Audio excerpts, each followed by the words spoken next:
The first gunshot didn't sound like a gunshot.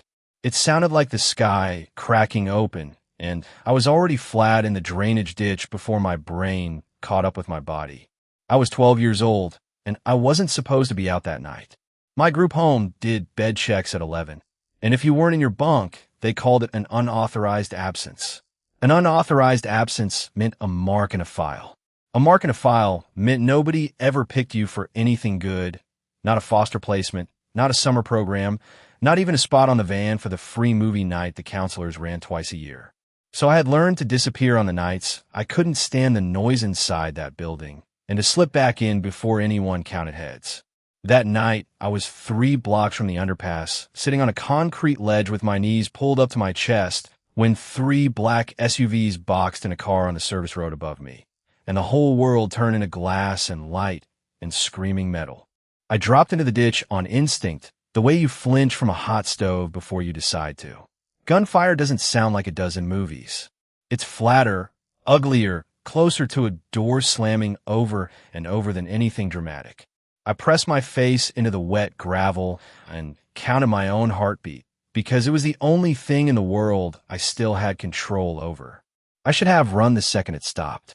Every instinct I owned told me to run because I'd learned a long time ago that whatever happens to powerful men in expensive cars is never good news for a girl like me. I was nobody. I didn't have a last name anyone bothered writing down correctly. Staying invisible was the only strategy that had ever kept me breathing, and invisible girls do not climb toward burning cars. But the men in the SUVs pulled back fast, tires shrieking against the wet asphalt, like they were already certain the job was finished. And the car they left behind wasn't finished burning. It was just getting started, flames licking up along the seam of the hood. And underneath the crackle of it, I heard something that stopped me cold. A sound, small, wet, and human, coming from inside the wreck. I don't remember deciding to move. 1 second, I was pressed into the mud with my hands over my ears. And the next, I was scrambling up the embankment toward the fire, toward the smell of gasoline and scorched rubber, toward a sound I would later understand was a man trying to breathe through at least 2 broken ribs. The window on the driver's side had already shattered outward. I reached through it anyway, glasped it into both my palms deep enough that I felt it before I felt the pain, a strange, distant awareness that something important had just been cut. I got my hands under his arms, and I pulled with everything I had, which at 12 years old and 90 pounds soaking wet was not very much. He came free in stages, his weight dragging against the seatbelt, then the door frame, then finally, all at once, onto the gravel beside me.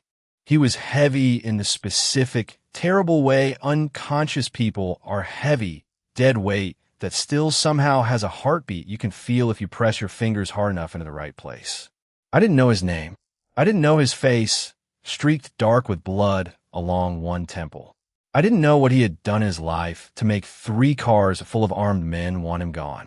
I only knew that the fire was climbing the seat behind where his head had been, and if I let go of him now, he wouldn't get another chance at anything.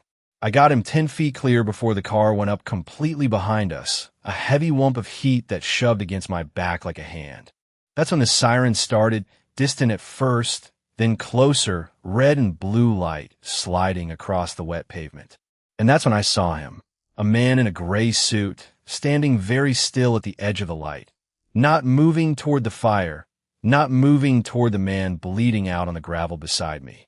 He was looking at me instead, at my face, at my burned, bleeding hands, at the direction I ran when I finally let myself run back down into the dark where invisible girls like me were supposed to stay.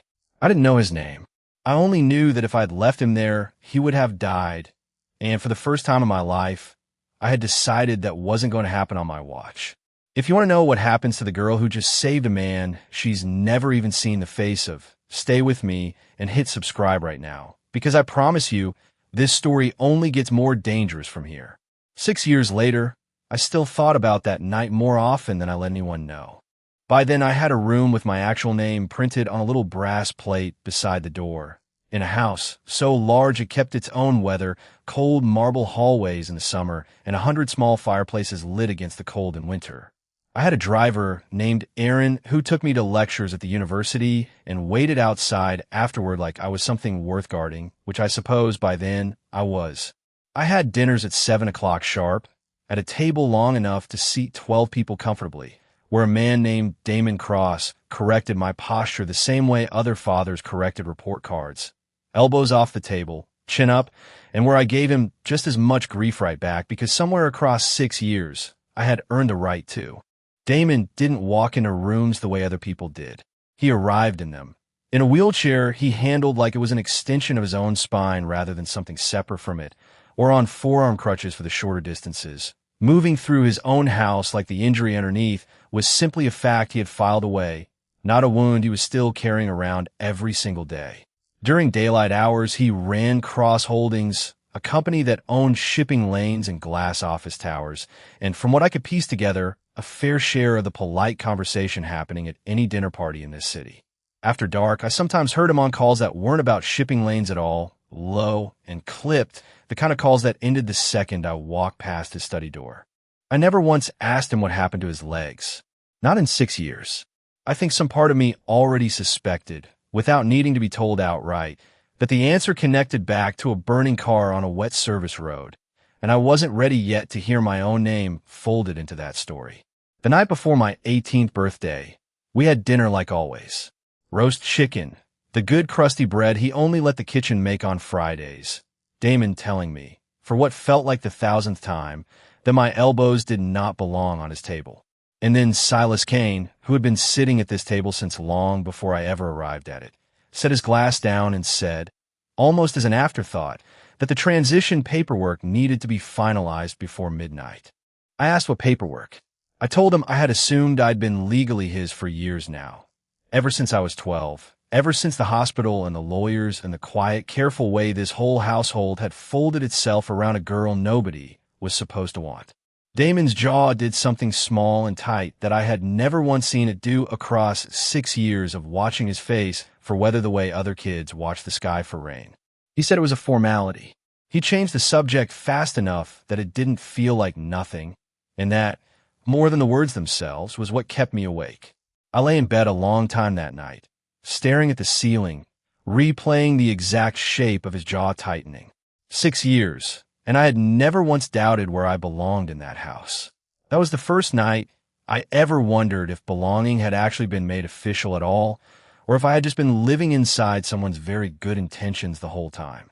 If you've ever had a small, ordinary moment at a dinner table, suddenly feel like the floor tilting under your feet, tell me below in the comments, because that's exactly what that night felt like, and I had no idea yet how far that floor was about to drop. Midnight came and went the way midnights do, without any ceremony at all. It was over breakfast the next morning that Silas told us both, in the same level, unhurried voice he used for everything, that there had been a filing error 12 years earlier. During the weeks Damon spent unconscious in a hospital bed after the attack that took his legs. The emergency guardianship order that was supposed to be converted into something permanent had never actually gone through. It had simply lapsed years ago, quietly, and nobody had ever caught it. Legally, I had spent years belonging to no one, invisible to any protection Damon had believed, in good faith, he had already given me. Worse than that, the gap had already been found by someone outside this house. A man claiming to be my mother's brother, an uncle I had never once met or even heard mentioned in 6 years, had resurfaced with a wrongful death claim connected to my parents' deaths, and a petition to take conservatorship of a trust in my name that I hadn't even known existed until that exact morning, sitting there with toast going cold in front of me. Damon went very still and very cold, the specific kind of calm that scared me far more than shouting would have. This was a wound he couldn't punch or intimidate his way out of, and for the first time since I'd known him, I watched him look genuinely powerless in his own dining room. Silas offered, gently, to handle everything quietly, the way he'd handled every difficult thing in this house for as long as I could remember, and Damon, still trusting him completely without a second's hesitation, told him to do exactly that. That same afternoon, process servers walked straight past our arm gate, because for once in 6 years, the guards had no legal ground to stop anyone. I stood at the top of the long gravel drive, holding an envelope I hadn't opened yet, my hands cold around the paper, and I understood for the first time since I was 12 years old that I was being fought over like property instead of protected like a person.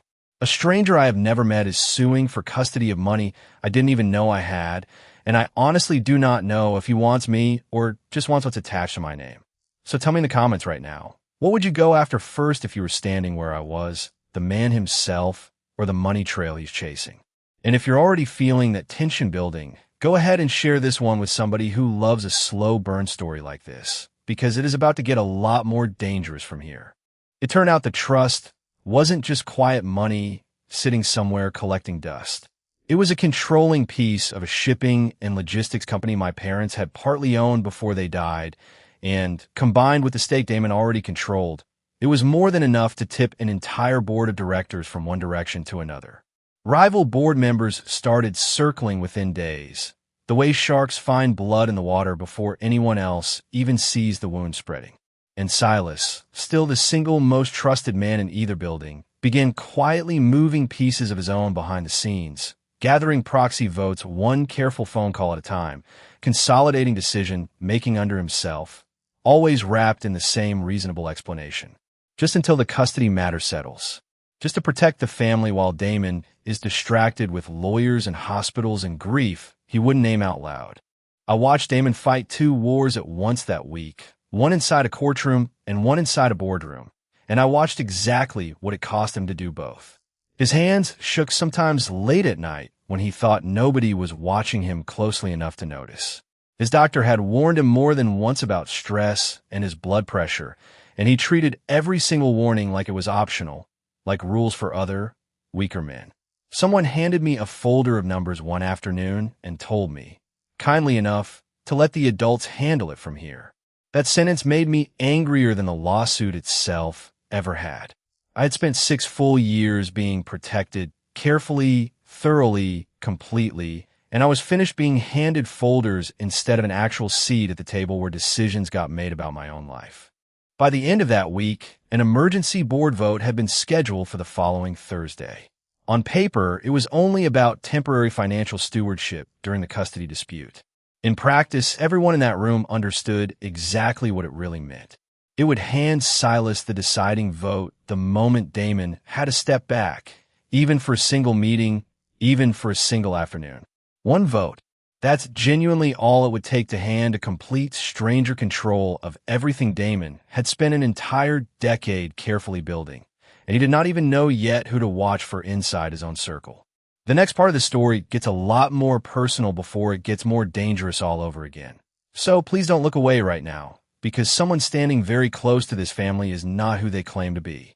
The vote itself happened on a Thursday morning in a glass conference room 20 floors above the city, and I sat in the back row because Damon had insisted I not be seen taking sides yet, not officially, not until we understood who else might be circling.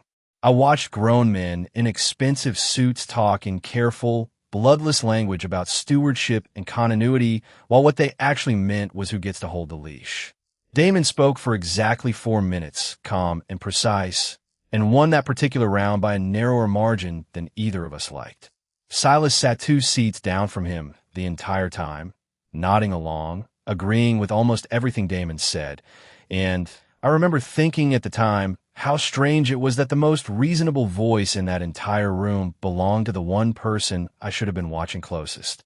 I got my seat at that table the very next day, not because anyone genuinely thought it was a good idea, but because I stopped politely asking for permission and simply started showing up early with a notebook.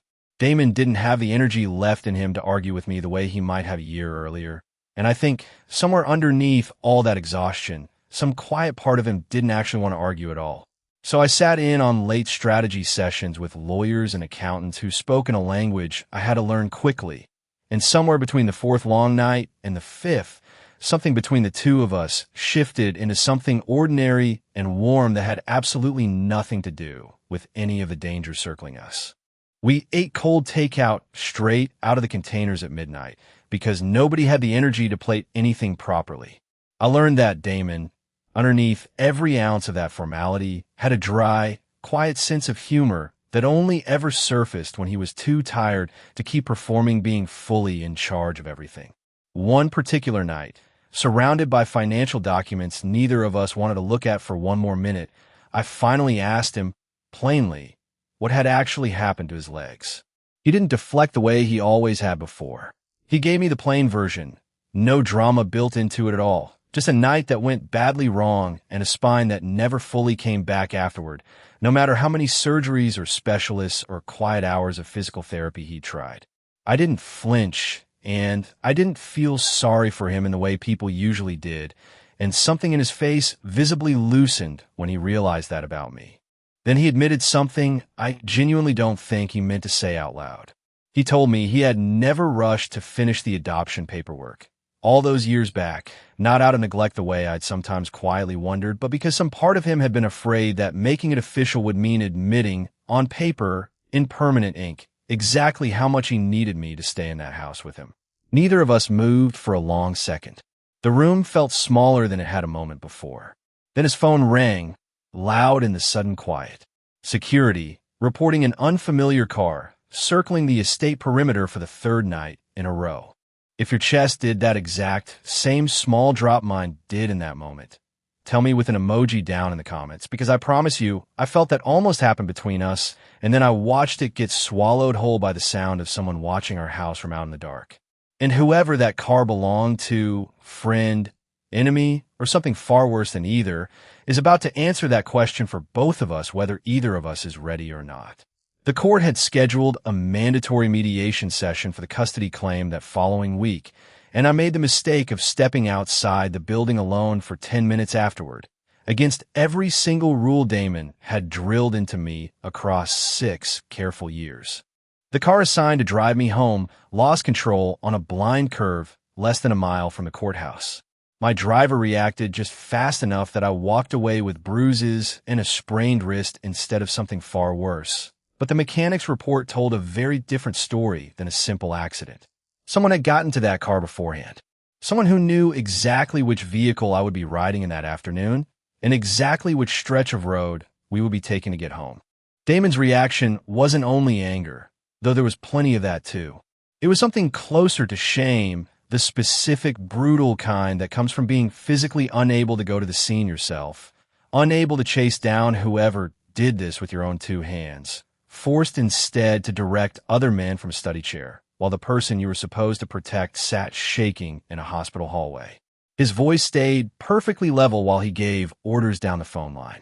His hands, resting on the arms of his wheelchair, did not stay level at all. At the crash site, his head of security recovered something that shouldn't have existed anywhere near that wreck.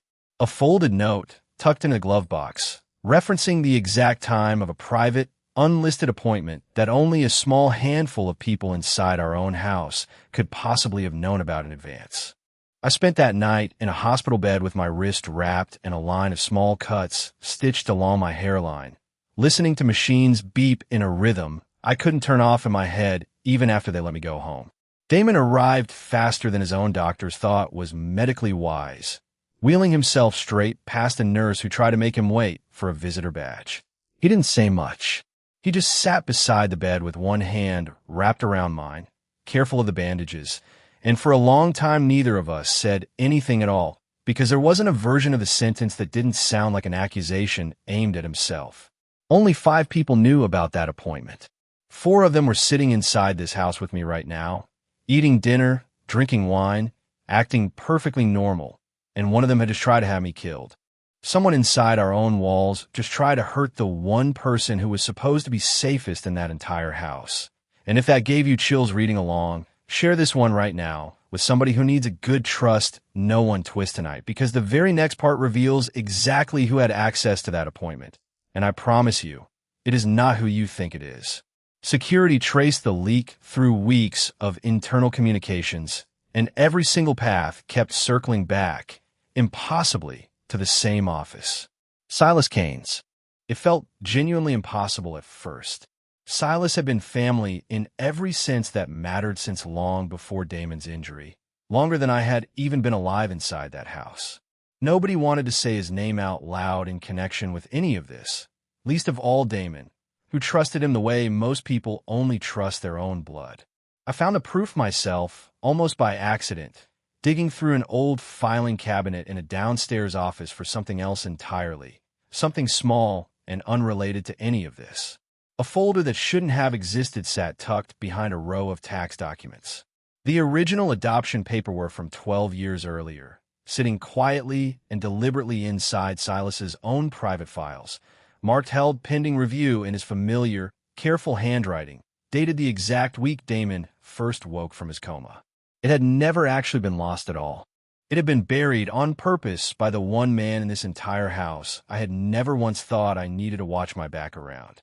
I sat on the floor of that office for a long time with the folder open in my lap, reading the same 3 lines over and over until they stopped making sense as words at all.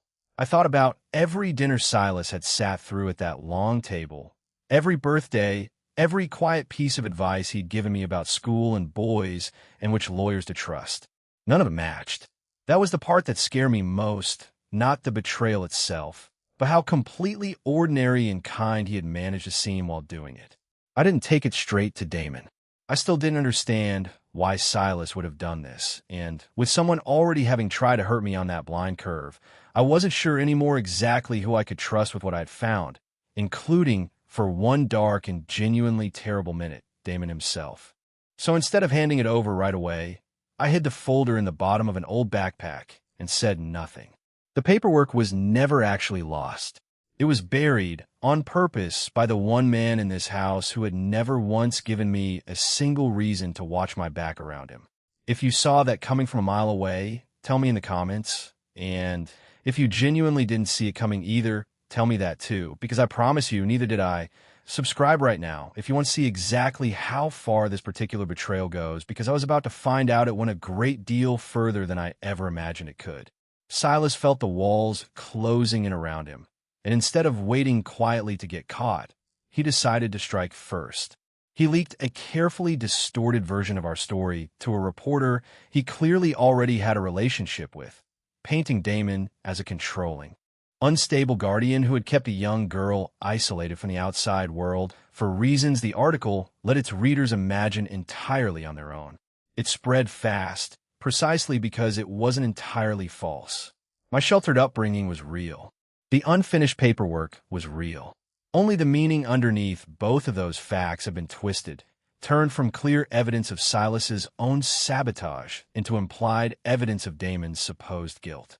Business partners went cold within days. The custody judge called for an emergency review, citing rising public concern. And I got my own private version of the fallout. Reporters waiting outside my lecture hall with cameras, classmates whispering behind their hands whenever I walked past, a girl I had known since freshman orientation quietly unfollowing me online without ever saying a word directly to my face. What hurt worst of all wasn't even that the story was wrong. It was that it landed close enough to something real to genuinely sting. Neither Damon nor I had ever said certain feelings out loud to each other, not once in 6 years. And now a stranger's badly sourced article was saying an ugly version of them for us, publicly, cruelly, permanently.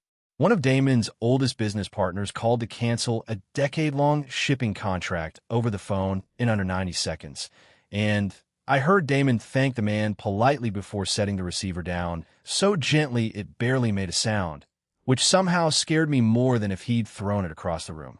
A professor pulled me aside after class to ask, not unkindly, whether I was safe at home, and I didn't have a fast enough answer to make her stop looking at me the way she did for the rest of the semester. A reporter cornered me outside a coffee shop one gray afternoon and read me a quote attributed directly to Damon. Words he had supposedly said about me, words I had never once heard actually leave his mouth in 6 years of living under his roof. I had never heard him say those words. Standing there with a stranger's recorder shoved practically into my face, I realized, with a sick little drop in my stomach, that I couldn't say for certain he hadn't said them somewhere. I simply wasn't in the room to hear. That particular quote was fake, but the feeling sitting underneath it wasn't, not entirely. And if a lie has ever hit you harder specifically because part of it felt true, tell me about that down in the comments below. Go ahead and share this one before you keep listening, because things between the two of us are genuinely about to get worse before they get any better at all. Silas came to me directly not long after that, gentle, concerned, playing the worried family friend, checking in on how all of this was affecting me personally. He didn't lie to me outright, not once. That was the truly dangerous part of it. He confirmed small, real, painful pieces one at a time, the actual gap in the paperwork, the actual money tied to my trust fund, the actual fact that a custody case dragging on for months genuinely benefited Damon financially. And then he let my own imagination quietly fill in the rest with the worst possible explanation available. That maybe I'd been kept close all these years for convenience and leverage, and not, as I had always believed, out of love. I was frightened and isolated, and I still didn't have the one piece of proof that would have flipped the entire story back around, because I still hadn't shown that folder to a single soul. I started seriously, quietly considering accepting my uncle's settlement offer, just to finally step out of the middle of all of it. Damon had no idea any of that private conversation with Silas had even happened. He only saw me go cold and distant, and he read it, wrongly, as proof that the article had permanently broken something between the two of us. He found me with my bag, half-packed on my bed, and I threw an accusation at him, lifted almost word for word from Silas's carefully planted version of events. And Damon, holding no proof of his own growing suspicions and no idea what I was privately hiding in my own backpack, had no possible way to defend himself without sounding exactly like a man protecting nothing but his own interests. He asked me, quietly, to tell him what exactly I thought he had done, and when I said it out loud, the leverage, the convenience, the money, I watched something in his face crack open in a way 6 years of injuries and courtrooms and burning cars had never once managed to do. He didn't raise his voice. He didn't defend himself the way a guilty man might have, loud and fast. He just went very still, the same stillness I remembered from the morning we first learned about the lapse paperwork, and I understood, even through my own fear and confusion, that whatever else was true, this particular stillness wasn't guilt. He opened his mouth to defend himself and stopped, realizing, maybe for the very first time in his entire life, that he didn't have the one piece of proof that would actually make me believe him. She's about to walk straight out that door, believing a lie he genuinely cannot disprove, and the next part changes absolutely everything. So please stay with me here. If part of you already thinks I should have trusted my own gut over Silas's version of events, subscribe right now to find out whether I figured that out in time or not. Before I actually left, I decided to check one single thing myself instead of walking away on someone else's word alone. That decision led me straight back to the folder I had been hiding since the week everything first started falling apart around us. I lined the signature date up carefully against Silas's own financial filings from that same period, and the entire picture clicked into place all at once, sick and obvious and impossible to unsee. The lapsed paperwork, my uncle's suspiciously well-timed claim, the boardroom maneuvering, the sabotage car on that blind curve, the leaked story to a friendly reporter. Every single thread, without exception, led straight back to the same man, working every angle at once, patiently for years. I brought the folder straight to Damon that same night, just as Silas, certain he had already won, moved to finalize both the board takeover and the custody transfer inside the exact same 48-hour window, forcing everything out into the open all at once instead of letting it stay quiet any longer.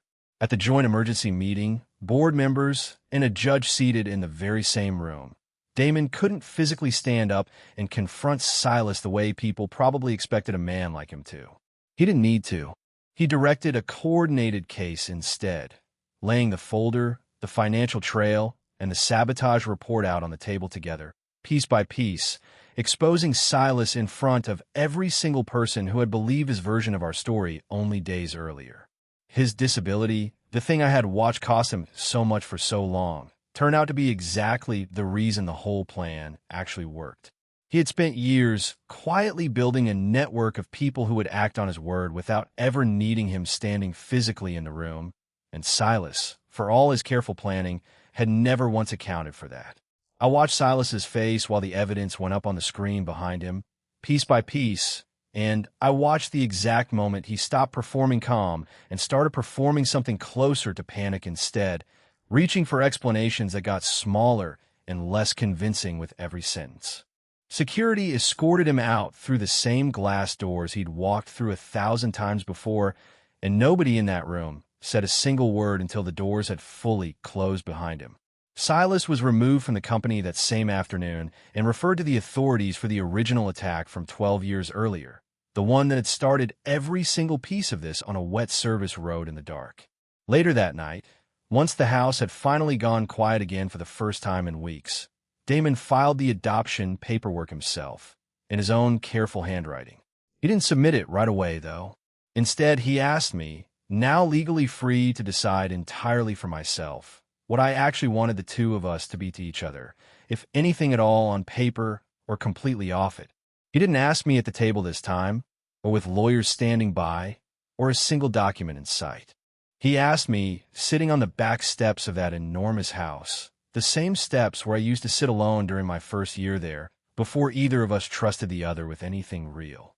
I told him the truth, that I didn't need paper to know what he was to me, and that if we signed anything at all, it should be because we wanted to, not because either of us was afraid of the alternative. For 12 years, someone else had decided what we were to each other by quietly leaving one single signature off a page.